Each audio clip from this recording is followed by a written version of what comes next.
Hi అండి.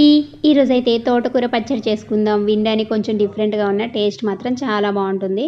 మనం only పచ్చిమిరపకాయలు లేదా ఎండుమిరపకాయలు దేనితోనైనా చేసుకోవచ్చు. నేనైతే ఇవాళ 2 బెండకాయలు వేసుకున్నాను. మనం ఏవైనా కూరగాయలు యాడ్ చేసుకోవచ్చు. ఇంకా పల్లీలు, టమాటాలు, గోంగూర ఇంకా చుక్క కూర ఉంటుంది కదా! పుల్లగా ఉన్నవి ఏవైనా సరే యూజ్ చేసుకొని చేసుకోవచ్చు. మామిడి వరుగులతో చేసుకుంటున్నాను. చింతపండు వేయట్లేదు పులుపు కోసం.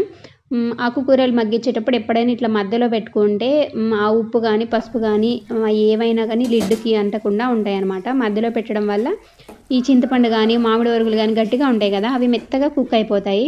సో, మొత్తం అయిపోయిన తర్వాత మిక్సీ పట్టేసుకొని పోపైతే పెట్టేసుకున్నాను. టేస్ట్ అయితే చాలా బావుంది. మీరు కావాలంటే బెండకాయలు స్కిప్ చేయొచ్చు. కానీ వేసుకొని చూడండి టేస్ట్ బావుంటుంది. ఇంకా డిఫరెంట్ స్టైల్స్ ఉన్నాయి గదా! అవన్నీ ఎప్పుడు చేసుకుంటానో అప్పుడు వీడియో పెడతాం. ఈరోజైతే బెండకాయ తోటకూర పచ్చడి. ట్రై చేసి చూడండి. వీడియో నచ్చితే లైక్ చేయండి, షేర్ చేయండి, సబ్స్క్రైబ్ చేయండి.